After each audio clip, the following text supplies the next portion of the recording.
बस में बैठकर सभी लड़कियां स्कूल जा रही होती है। तभी इस लड़की की पेन नीचे गिर जाती है। वो पेन को लेने नीचे झुकती है। तभी एक तेज हवा आती है और बस के साथ सभी लड़कियों को बीच में से काट देती है। पर ये लड़की बच गई थी और ये देख के बहुत ही डर गई थी। वो बस से नीचे उतर के भागती है, पर वो हवा उसके पीछे ही आ रही होती है। लड़की भाग रही होती है, तभी उसके सामने 4 स्टूडेंट जा रहे होते हैं। वो चिल्ला के कहती है, झुक जाओ वरना तुम सब मरोगे। उतने में वो तेज हवा आ जाती है, पर वो लड़की एक लड़की को बचा लेती है और 3 स्टूडेंट मारे जाते हैं। तभी वहाँ पर कुछ स्टूडेंट दिखाई देते हैं जो साइकिल से जा रहे होते हैं। तब ये दोनों उन्हें बचाने की कोशिश करते हैं, पर तेज हवा आके उसको बीच में से काट देती है और देखते ही देखते इस लड़की को भी काट देते हैं। अब ये लड़की अकेली ही बची थी और बहुत ही ज्यादा डर के भागने लगती है, पर तेज हवा अभी भी उसका पीछा कर रही होती है। वो भागते हुए जंगलों के बीच एक नदी के किनारे आ पहुंचती है, जहाँ बहुत सी लड़कियों की लाश पड़ी है जो बीच में से आधी कटी हुई है। ये लड़की पानी में अपना मुंह धोती है और एक ग्लास से कपड़ा निकाल के पहन लेती है, क्योंकि उसका यूनिफॉर्म खून से लथपथ था। वो कपड़े बदलने के बाद चलती ही जाती है और एक स्कूल के पास आ पहुंचती है, जहाँ बहुत सारी लड़कियां होती है। वहाँ उसकी दोस्त भी होती है, जिसे वो कहती है कि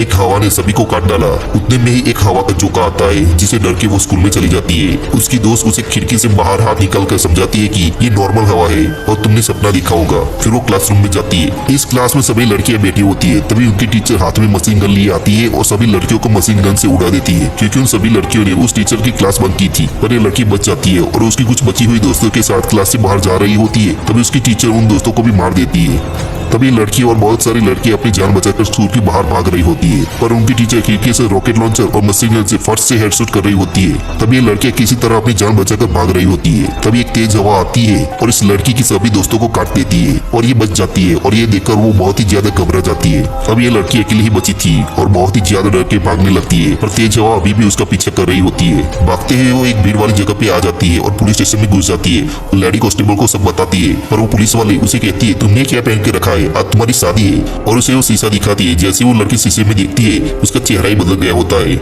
लेडी कांस्टेबल उसे गाड़ी में बिठाकर शादी के लिए चर्च में ले जाती है। तभी बहुत सी लड़कियां उसे शादी के लिए बधाइयां देती है। चर्च में पहुंचते ही उस लड़की की दोस्त भी वहाँ होती है। ये उससे पूछती है यहाँ क्या चल रहा है, और ये कुछ नहीं बताती और इसे तैयार करने में लग जाती है। तभी बहुत सी लड़कियां वहाँ आ जाती है और उसका मजाक बनाती है और उसकी दोस्त एक एक करके सबको मार देती है। चर्च में पहुंचते सामने कॉफी रखा होता है और बहुत सी लड़कियां बधाइयों के साथ अपने कपड़े भी उतारने लगती है। इस लड़की के सामने कॉफिन में से आदमी की जगह भयानक शोर बाहर आता है। यह देख ये लड़की घबरा जाती है और टूटी हुई बोतल से उसे मार देती है। अब ये दोनों वहाँ से भागते हैं, पर उनके सामने और 2 लड़कियां आ जाती है। इस लड़की की दोस्त इन दोनों को मारती है और ये लड़की भाग जाती है। तभी वहाँ पर वो मिरर में देखती है तो उसकी शक्ल फिर से बदल गई होती है और कपड़े भी बदल जाते हैं। और कुछ लड़कियां उसके पास आती है और उसको दूसरे नाम से बुलाती है और कहती है कि तुम अच्छी रेसर हो, तुम भाग क्यों नहीं रही हो।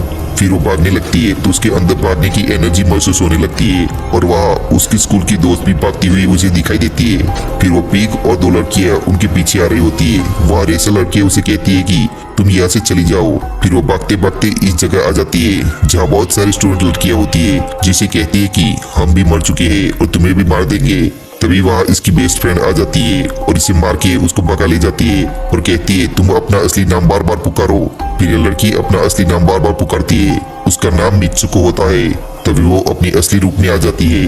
तभी उसकी फ्रेंड उसे कहती है कि तुम मेरे हाथे पे लगे वार को खींचो, पर मित्सुको पहले तो मना करती है। फिर उसके दोस्त के कहने पर खींचती है, जिसे उसकी दोस्त के 2 टुकड़े हो जाते हैं और मित्सुको को एक दरवाजा नजर आता है। जैसे ही दरवाजा से बाहर जाती है, वहाँ बहुत से मर्द होते हैं और उसके पोस्टर भी लगे होते हैं। फिर एक बंदा आता है और उसे कहता है कि तुम भविष्य में हो। ये सुन के वो बेहोश हो जाती है। जब वो होश में आती है तो देखती है कि एक बूढ़ा वो गेम खेल रहा होता है और वहाँ उसके सारे कैरेक्टर होते हैं जो बन चुकी थी।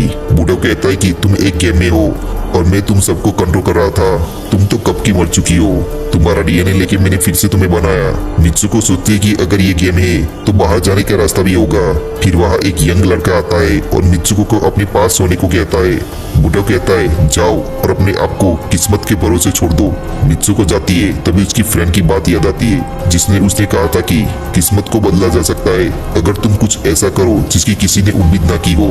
फिर वो यंग लड़के का गला दबा देती है और बूढ़ा की छड़ी छीन के खुद को मार देती है। बूढ़ा को थोड़ी भी उम्मीद नहीं थी कि मित्सुको कुछ ऐसा करेगी। वो गेम में तो मर गई थी पर रियल लाइफ में अभी भी जिंदा थी। फिर उसके सारे कैरेक्टर अपने आप को मार देते हैं।